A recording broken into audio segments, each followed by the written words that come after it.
महाराष्ट्र की राजधानी मुंबई के बांद्रा में स्थित लीलावती अस्पताल के पूर्व ट्रस्टियों पर 1250 करोड़ रुपए की धांधली के आरोप लगे हैं। Hospital was in operation in 1993. In the year around 2000-2001, one Mr. Vijay Mehta, in collusion with certain certain ex-trustees led by Mr. Chetan Mehta, Niket Mehta, and others, forged signatures of my father and mother to appoint themselves as permanent trustees. There was a lot of litigation which followed, and when the magistrate court ruled that there is prima facie forgery and fabrication of documents, based on this we moved the Honorable Supreme Court, and in 2023 the Supreme Court directed the Assistant Charity Commissioner to decide the change reports which decide the status of trusteeship of the rival group. Whether they are trustees or not was ordered.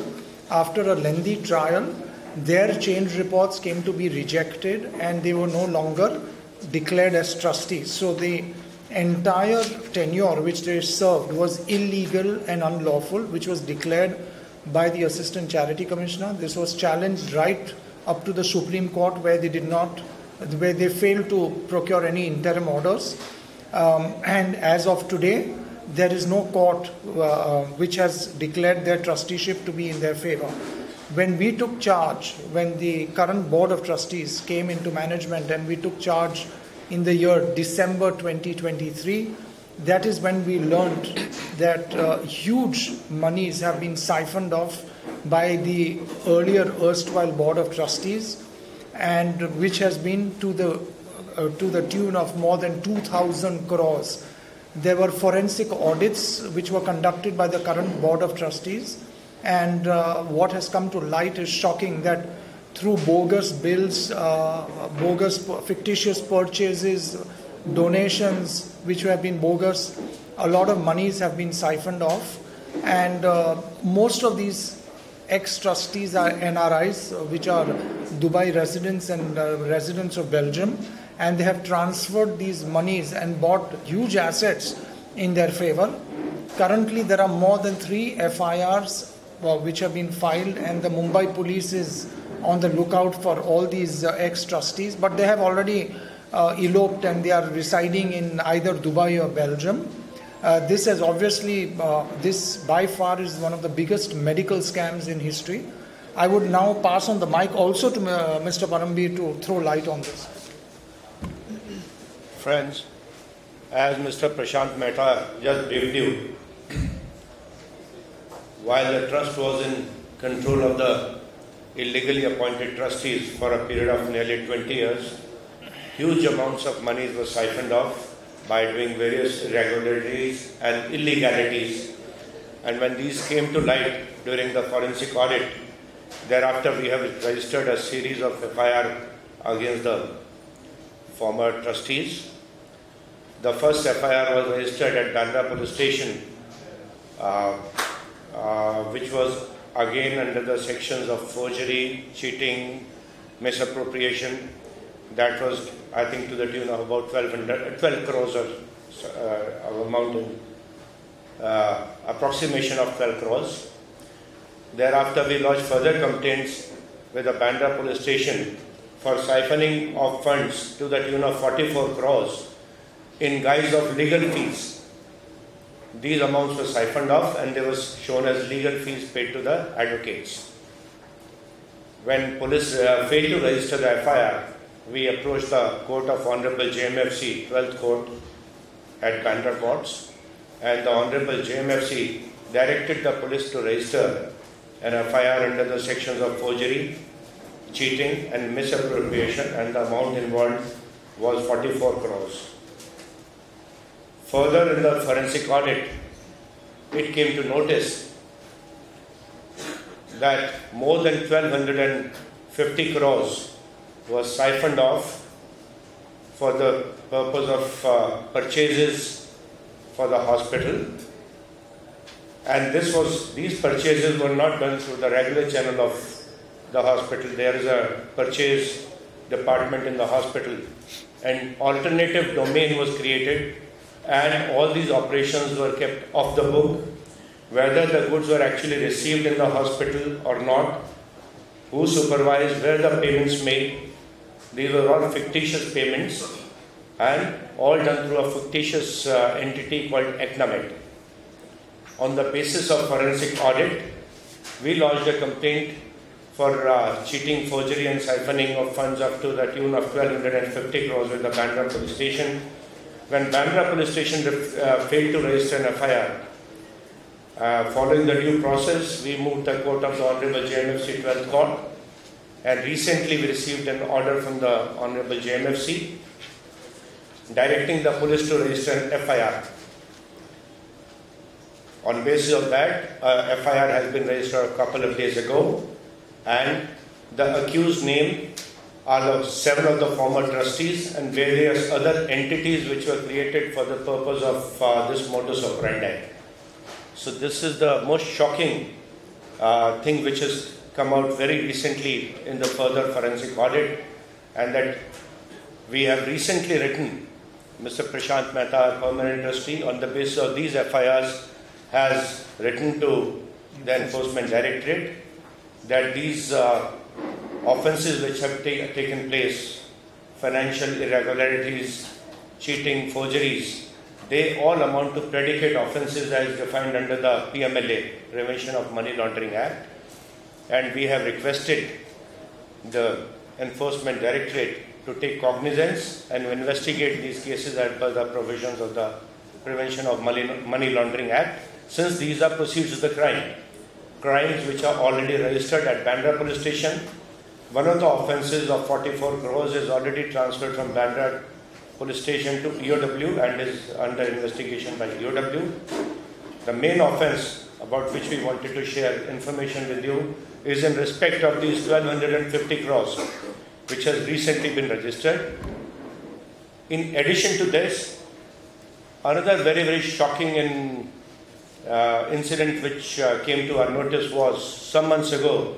So the ex-employees of the trust came to the trustees and they informed us that some black magic practices have been performed in the court, in the premises of the hospital, especially in the office where Mr. Prashant Mehta and his mother, Mrs. Charu Mehta, used to sit.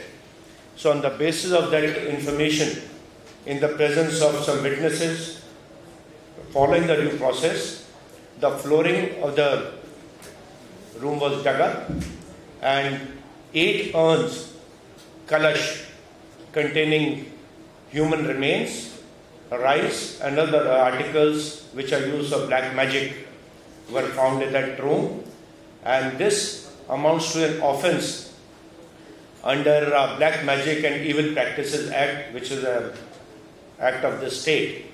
And on basis of that, we again lodged a complaint with the Bandra police station. When police failed to act on that complaint, we approached the court of Honorable Magistrate JMFC 12th Court, and the Honorable Magistrate was pleased to order an inquiry, and he himself conducted an inquiry.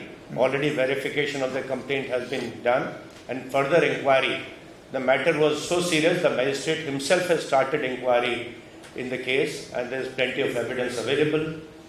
And so these are the 4 cases we wanted to share with you, and these are the malpractices which happened over a period of 20 years when the old trustees, illegally appointed trustees, were in the charge of the hospital. So as of now, we have requested the Enforcement Directorate and hope proceedings under PMLA are initiated by the Enforcement Directorate. So we'll be happy to and free to take any questions that you may want to ask about this. Sir, what are the status of the urns that have been found? What do the employees say? Why were they buried? 75 में ये trust की स्थापना की गई थी. 78 में श्री किशोर Mehta and Shrimati Charu Mehta द्वारा श्री किशोर मेहता की मदर लेट श्रीमती लीलावती के मेमोरी में, और उन्होंने अपने हाथ से ये हॉस्पिटल की स्थापना करी. 1997 में हॉस्पिटल का उद्घाटन किया गया. 2002 तक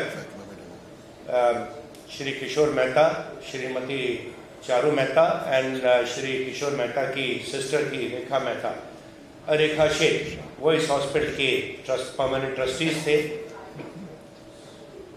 2002 में लगभग श्री किशोर मेहता की तबीयत ठीक नहीं थी, उन्हें ट्रीटमेंट के लिए विदेश जाना पड़ा, तो अपने भाई श्री विजय मेहता को वो इस हॉस्पिटल का ट्रस्टी बनाकर उनके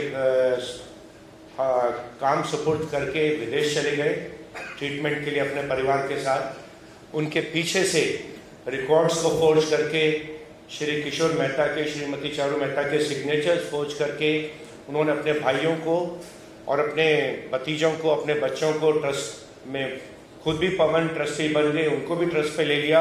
और यहाँ तक कि श्री किशोर मेहता जिन्होंने अपने हाथ से ये हॉस्पिटल बनाया था, उनको इस ट्रस्ट से बाहर कर दिया था।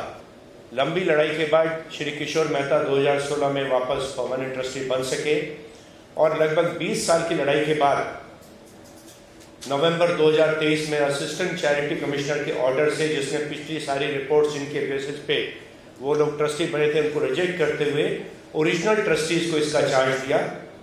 और जो प्रेजेंट ट्रस्ट है जिसमें श्री किशोर मेहता 20 साल की लड़ाई, 22 साल की लड़ाई में उनकी तबीयत भी खराब हुई, बहुत सफ़र भी किया, लेकिन फाइनली वो मोमेंट देख सके जब नवंबर 2023 में उनके बाद वापस चार्ज आया। दुर्भाग्यपूर्ण था कि मई 2024 में श्री किशोर मेहता चल बसे, हमारे साथ नहीं है वो, लेकिन ये उन्होंने देखा कि हॉस्पिटल का चार्ज हमारे पास वापस आ गया था ट्रस्टीज के पास। तो अभी श्रीमती चारू मेहता और उनके 3 सुपुत्र एंड बाकी ट्रस्टीज इस हॉस्पिटल को चला रहे हैं, जो कि इस हॉस्पिटल के ओरिजिनल ट्रस्टीज थे।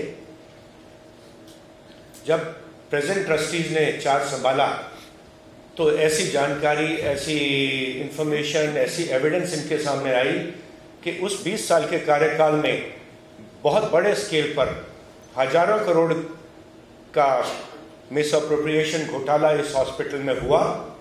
रिकॉर्ड्स फोर्ज किए गए, पैसा साइफन किया गया, चीटिंग, फोर्जरी, सब कुछ किया गया। और इस प्रकार के 3 ऑफेंसेस हमारे नोटिस में आए।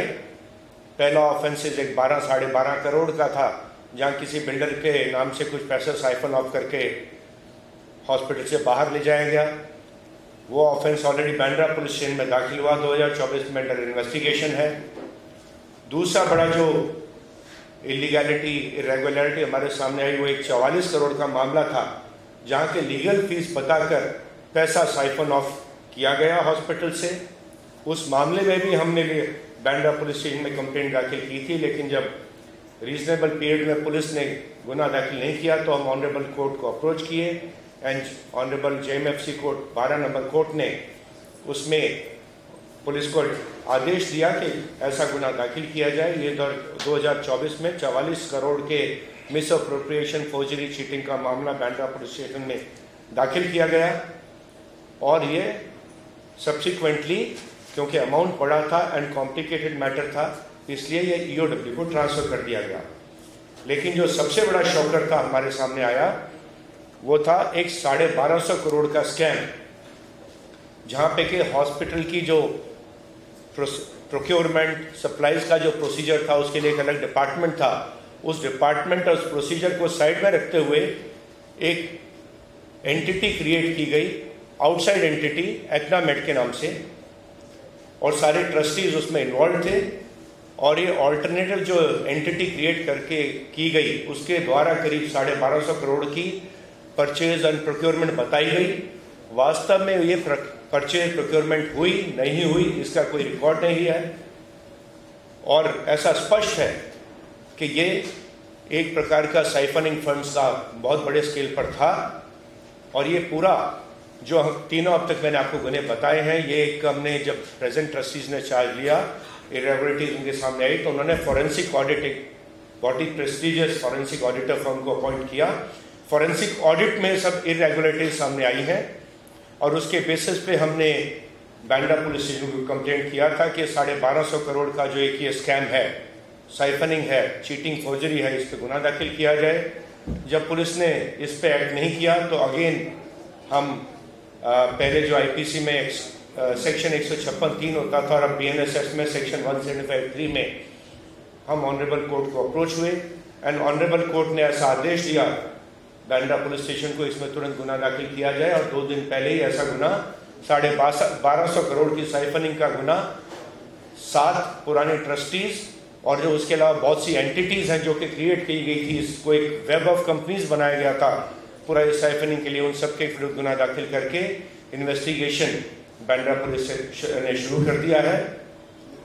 और एक जो बहुत ही शॉकिंग घटना और जो हमारे सामने आई थी वो थी ब्लैक मैजिक से संबंधित, काले जादू से संबंधित।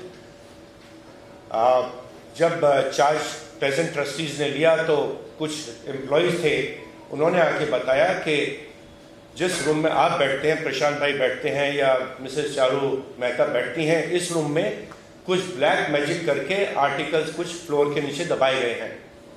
तो पूरे प्रिकॉशन लेते हुए विटनेसेस की प्रेजेंस में वीडियोग्राफी करते हुए वो फ्लोरिंग को खोदा गया और उसके नीचे से 8 कलश निकले जिसमें कुछ ह्यूमन रिमेन्स, ह्यूमन बाल थे, बोन्स थी, इस प्रकार की वस्तुएं, कुछ चावल, कुछ और इतर वस्तुएं जो काले जादू के लिए यूज की जाती हैं, ब्लैक मैजिक के लिए यूज की जाती हैं, वो वस्तुएं निकली। 8 इस प्रकार के कलश नीचे से निकले। पूरा ये वीडियोग्राफी की गई, सील किए गए वो आर्टिकल। उसके बाद हमने बांद्रा पुलिस स्टेशन को अप्रोच किया कि ये जो महाराष्ट्र का एक एक्ट है black magic and evil practices and inhuman practices का एक्ट, उसके तहत इसमें गुना दाखिल किया जाए। जब गुना दाखिल नहीं हुआ तो हम वापस ऑनरेबल मजिस्ट्रेट की कोर्ट में गए कि इसके पुलिस को आदेश दिया जाए, लेकिन ऑनरेबल कोर्ट ने इसमें पुलिस को आदेश ना देते हुए खुद ही इंक्वायरी इसके केस में शुरू कर दी है। जो BNSS का नया सेक्शन आई थिंक 228 है, कोर्ट ने इसमें इंक्वायरी ऑलरेडी शुरू कर दी है। तो एक कोर्ट ने भी इसका बहुत ही गंभीरता पूर्वक इसका कॉग्निजेंस लिया है और ये सारे ऑफेंस जो साइफनिंग ऑफ के इरेगुलरिटीज के हुए करीब कई हजार करोड़ का जो यहाँ घोटाला हुआ है इस हॉस्पिटल में, हमने उसके आधार पर एनफोर्समेंट डायरेक्टरेट को लेटर लिखा है प्रशांत भाई ने और ऐसा रिक्वेस्ट किया है एनफोर्समेंट डायरेक्टरेट से कि जो जितने FIR हुए हैं ये सब प्रेडिकेट ऑफेंसेस हैं prevention of money laundering act के तहत और ये प्रोसीड्स ऑफ क्राइम है, गंभीर गुने की प्रोसीड्स हैं। तो ये एक फिट केस है PMLA में इन्वेस्टिगेशन करने के लिए। इसने हमने ऐसी रिक्वेस्ट ED से की है कि इस केस में PMLA के तहत अपनी जांच शुरू की जाए। सर यहाँ दो सवाल है आपने, पहले आपने कहा एक तो घोटाला हुआ है तो ऑडिट होता है हर साल मेरे ख्याल से, हर ऑडिट होगा। तो एक साधारण ऑडिट में और फॉरेंसिक ऑडिट में फर्क होता है। ऑडिट तो हर साल होता है, लेकिन जब कुछ इस प्रकार की इरेगुलरिटीज, इलीगैलिटीज सामने आती हैं जो कि नॉर्मल ऑडिट में नहीं दिखाई देती, तो बहुत ही in depth audit over a period of time 20 years में क्या हुआ, 1 साल का ऑडिट और जो 10 साल का ऑडिट था उनमें क्या कनेक्शन है, उसके लिए एक फॉरेंसिक ऑडिट की आवश्यकता पड़ती है। तो पूरे 20 साल के पीरियड को ध्यान में रखते हुए जो एक फॉरेंसिक ऑडिट एक स्पेशलाइज्ड एजेंसी के द्वारा किया गया, उसमें पूरा घोटाला सामने आया। वरना 1 साल के ऑडिट में इतनी बड़ी इरेगुलरिटी इतने बड़े पीरियड के दौरान जो हुई, मालूम नहीं कौन ऑडिटर था, उनका क्या रोल था इसमें, उसके बारे में मुझे कुछ कहना नहीं है। इन्वॉल्व थे नहीं थे उस समय के ऑडिटर्स, उसके बारे में मैं ऑफ द एंड कुछ कहना नहीं चाहूँगा। जी, काला जादू ब्लैक मैजिक किया गया। ट्रस्टी का ऑफिस बन रही है तो वहाँ पे कौन सा सामान जा रहा है, कौन सा सब लीगल चेक होता है, सब आता होगा। वो तो उस समय के ट्रस्टी ही तो जो मैनेजमेंट में थे ट्रस्टीज वही तो ये करवा रहे थे। मिसेस चारू मेहता तो परमानेंट ट्रस्टी उस समय भी थी, प्रशांत भाई उस रूम में अब जाके बैठने लगे हैं। सो उनको उस समय लगा कि ये कंट्रोल उनके हाथ से जा रहा है। पता नहीं कौन से समय में इस काल के दौरान कभी उन्होंने इस प्रकार की वस्तुएं, मिसेस चारू मेहता जिस रूम में बैठती हैं या प्रशांत भाई जिस रूम में बैठते हैं, किसी भी समय ये वस्तुएं वहां दबा दी गई। और वो तो जो इन्वेस्टिगेशन होगा, कोर्ट की इंक्वायरी होगी, उसमें सामने आ जाएगा इसके पीछे किसका हाथ है। हमने तो जितने पुराने ट्रस्टी हैं उनके सबके नाम दिए हैं और उनकी इन्वॉल्वमेंट के साथ ही ये सब, उनके अप्रूवल से, उनकी इन्वॉल्वमेंट से ये सारा काले जादू की ब्लैक मैजिक और जो इविल प्रैक्टिस की गई थी।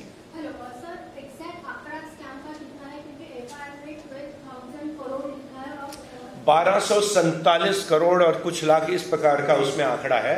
1200-1250 करोड़ से थोड़ा सा कम है। उससे पहले एक 44 करोड़ का है, उससे पहले एक 12.5 करोड़ का है। और एक बार इन्वेस्टिगेशन शुरू होगा तो क्या क्या सामने आएगा, देखते हैं क्या होता है।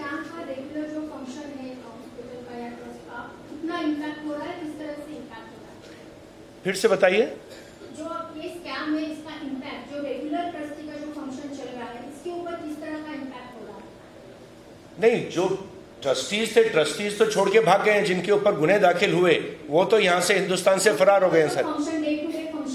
नहीं, पिछला ट्रस्ट तो बराबर अफेयर्स चला ही नहीं रहा था। ये तो जो प्रेजेंट ट्रस्टीज हैं जिन्होंने ओरिजिनली ट्रस्ट बनाया था पब्लिक सर्विस के लिए, चैरिटेबल पर्पज के लिए, तो अब फिर से जिस पर्पज के लिए हॉस्पिटल बनाया गया था, अपने लिए फायदा कमाने के लिए नहीं था, चैरिटी के लिए हॉस्पिटल बनाया गया था। अपनी मदर के नाम से श्री किशोर मेहता ने हॉस्पिटल चैरिटी के लिए बनाया था। तो उसी काम में ये लोग ट्रस्टी लगे हैं, जी जान से लगे हैं। मिसेस चारू मेहता की उम्र आज 83-84 वर्ष है। रोज आके अपने हाथ से पेशेंट्स की सेवा करती हैं, उनका हालचाल पूछती हैं, पर्सनली अफेयर्स में इन्वॉल्व होती हैं। तो ये तो एक सेल्फलेस जो एक सर्विस है सोसाइटी के लिए, उसमें इस हॉस्पिटल के इसी पर्पस के लिए बनाया गया था है। और जो प्रेजेंट ट्रस्टी हैं उसी काम में जी जान से लगे हुए हैं।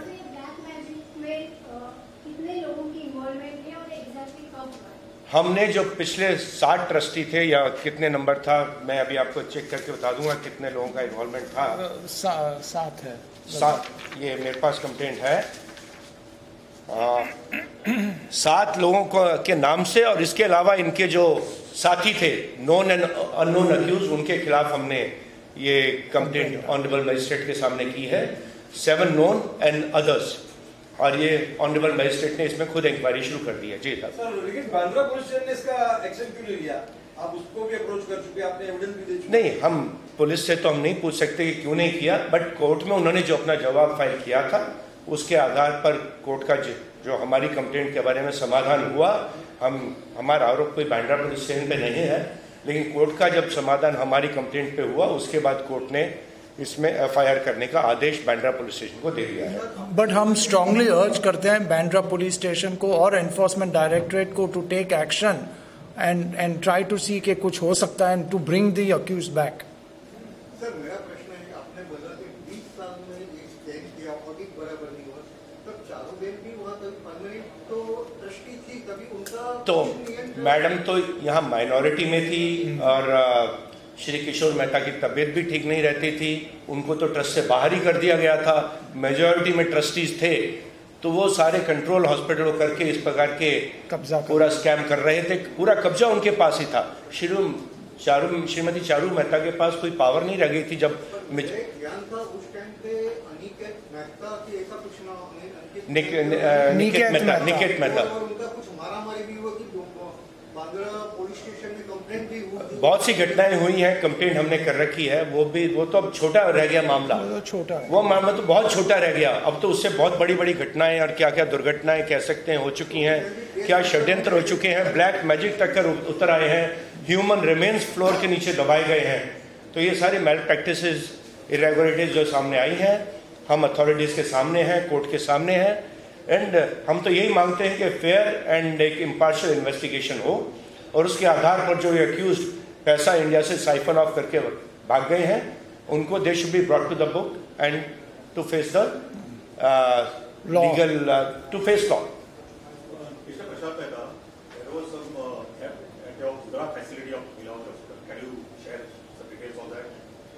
Yes, so even there, there is the trust has a small hospital in our home state of Palanpur, Gujarat, and in that my late grandfather had kept certain items of gold, diamonds, artifacts in the hospital itself for many years, which was very clearly said that this would be used for any expansion purposes for new hospitals in Gujarat. What these ex-trustees did was that they managed to go and break open the safe, the vault. They removed all the diamonds, the jewelry, everything which belongs to the trust, which was put in by my late grandfather, and the keys happened to be with my late father in custody. इन लोग ने ये पूरा यहाँ से षड्यंत्र करके पूरा safe तोड़ के ये सब माल निकाल के they smuggled out all the diamonds and jewelry to Dubai and other offshore destinations. When we found out this, we immediately complained to the Commissioner of Police in Gujarat, and then the court directed also to register FIR. But by then also nothing happened because they were already overseas और वो लोग भाग गए थे.